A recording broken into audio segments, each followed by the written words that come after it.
Good morning students. हमने अभी तक अपने डिमांड कर्व्स, डिमांड स्केड्यूल्स, ये सब कुछ किया है। हमारा अगला टॉपिक है डिमांड फंक्शन और डिटर्मिनेंट ऑफ डिमांड, मतलब मांग फलन तथा मांग के निर्धारक तत्व। मांग में कौन कौन से तत्व शामिल होते हैं। हमने दो तरह के डिमांड फंक्शन करे थे। मांग फलन जो थे वो हमने दो तरह के किए थे। कौन कौन से टाइप के किए थे मांग फलन हमने? एक तो व्यक्तिगत रूप से किया था, व्यक्तिगत मांग फलन, और एक किया था हमने मार्केट का। मार्केट को हिंदी में क्या बोलते हैं? बाजार, बाजार मांग फलन। तो ये है हमारे दो मांग फलन, जिसको इंग्लिश में बोलते हैं हम इंडिविजुअल डिमांड फंक्शन।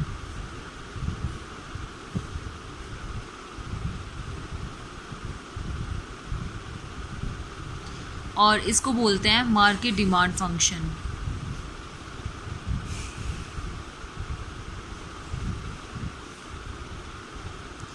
अब वन बाय वन करके हम इनके फैक्टर्स, हम इनके एलिमेंट्स देखेंगे कि कौन कौन से इसको फंक्शंस अफेक्ट करते हैं। फंक्शंस अफेक्ट करते हैं मतलब किस किस की वजह से हमारी डिमांड ऊपर नीचे होती है, कम और ज़्यादा होती है।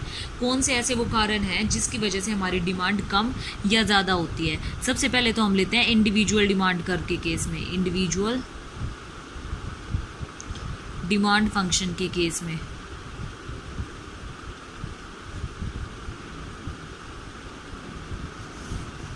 फर्स्ट पॉइंट है हमारा वस्तु की अपनी कीमत।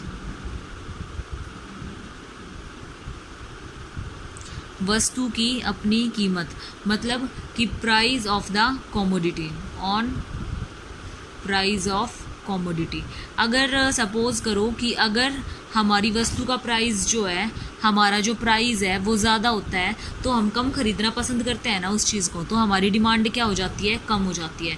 और अगर हमारा प्राइस कम होता है, हमें सस्ते रेट में मिल रहा होता है, तो हम क्या सोचते हैं? ज़्यादा ले लें, तो वो हमारी क्या हो जाती है? डिमांड बढ़ जाती है। तो इससे बाकी के फैक्टर्स सेम रहने पर जब हमारे प्राइजेस के अंदर जो भी इफेक्ट आता है, प्राइस कम होते हैं तो हमारी डिमांड बढ़ती है, और अगर प्राइस ज़्यादा होते हैं तो हमारी डिमांड होती है कम। ये था हमारा फर्स्ट फंक्शन। सेकंड आता है हमारा price of related goods. Price of related goods, related goods का मतलब क्या होता है? जो एक दूसरे से संबंधित होते हैं, संबंधित वस्तु की कीमत। संबंधित कौन कौन से हो सकते हैं? जैसे हमारी टी हो गई, कॉफ़ी हो गई, कार पेट्रोल हो गई। टी कॉफ़ी को कौन से सब्स्टिट्यूट गुड्स बोलते हैं? कौन से गुड्स बोलते हैं? सब्स्टिट्यूट गुड, जिसको हम एक की जगह दूसरी गुड्स का यूज़ कर सकते हैं, वो होती है हमारी सब्स्टिट्यूट गुड्स। हिंदी में जिसको बोलते हैं प्रतिस्थापन। अगर सपोज करो हमारे अगर हमारे टी गुड्स के जो हैं, चाय के जो प्राइस हैं वो बढ़ गए हैं, तो हम क्या टी से किस पर शिफ्ट हो जाएंगे? कॉफ़ी पर शिफ्ट हो जाएंगे टी की जगह। टी एंड कॉफ़ी होते हैं हमारे सब्स्टिट्यूट गुड्स। अगर हमारे टी के प्राइस बढ़ रहे हैं तो हमारी डिमांड कॉफ़ी की ज़्यादा हो जाएगी, और अगर हमारे टी के प्राइस कम हो रहे हैं तो हमारी किसकी डिमांड ज़्यादा हो जाएगी? टी की डिमांड ज़्यादा हो जाएगी, और कॉफ़ी की डिमांड हो जाएगी कम। मतलब ये है कि एक दूसरे का प्राइस घटने और बढ़ने पर दूसरे गुड्स पर अफेक्ट पड़ते हैं। अगर चाय के प्राइस कम हो जाएंगे तो आप क्या सोचोगे? जो कॉफ़ी पीते थे उसके प्राइस महंगे हो जाएंगे तो कि हम भी चाय पीना शुरू कर दें, तो चाय की डिमांड बढ़ जाएगी। ज़्यादा नहीं बढ़ेगी लेकिन कुछ परसेंट बढ़ेगी। उसके बाद अगर हमारे चाय के प्राइस ज़्यादा हो जाते हैं तो वो लोग क्या सोचेंगे? कॉफ़ी पीना स्टार्ट कर देंगे। तो वो होते हैं हमारे सब्स्टिट्यूट गुड्स, जब हम एक गुड्स की जगह दूसरे गुड्स का यूज़ कर सकते हैं। दूसरे गुड्स होते हैं हमारे, दूसरे टाइप के होते हैं हमारे कॉम्प्लीमेंट्री गुड्स। कॉम्प्लीमेंट्री गुड्स कौन से होते हैं? पूरक वस्तुएं, जिसको हम हिंदी में बोलते हैं। पूरक कौन सी होती है? जिसके बिना एक वस्तु अधूरी होती है।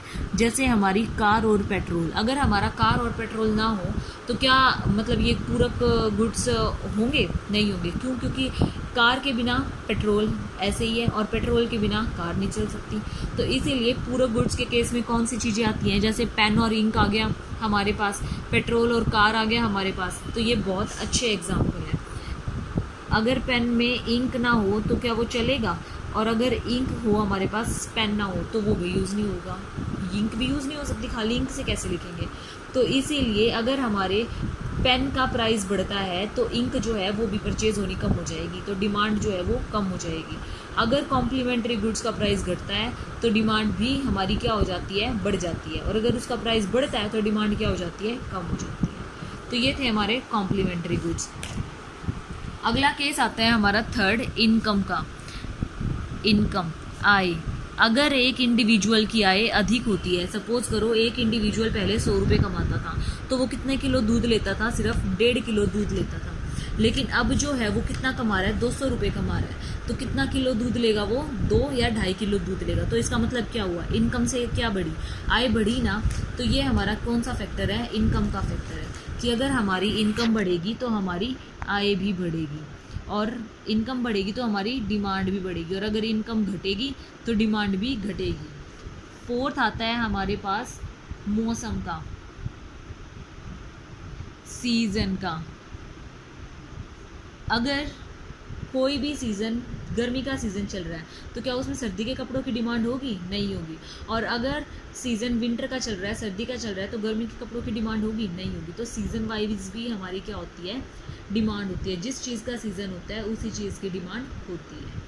अगला पॉइंट आता है हमारे पास एक्सपेक्टेशंस, संभावनाएं। जब हमें ये लगे कि हमारे जो प्राइस हैं, एक्सपेक्टेशंस जिसको हम इंग्लिश में बोलते हैं, कि हमारे जो प्राइस हैं, कई बार हमारे जो एक्सपर्ट्स हैं वो बता नहीं देते कि आगे प्राइस बढ़ने वाले हैं, तो हम क्या ले लेते हैं, बहुत सारा स्टॉक कर लेते हैं अपने पास।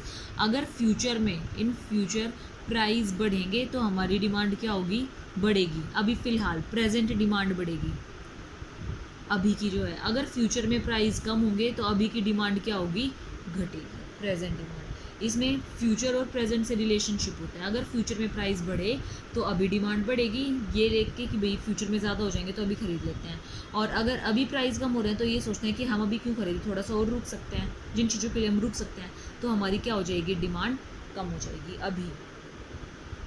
तो ये थे हमारे इंडिविजुअल के केस में डिमांड फंक्शन। अब आते हैं हमारे मार्केट डिमांड फंक्शन के केस में। एक बाजार के जो मांग फलन है वो क्या क्या हो सकते हैं, बाजार मांग फलन, कौन कौन से तत्व उसमें शामिल हो सकते हैं। फर्स्ट आता है हमारा वही आपकी इनकम। इनकम कैसे होती है, इनकम का कैसे अफेक्ट पड़ेगा।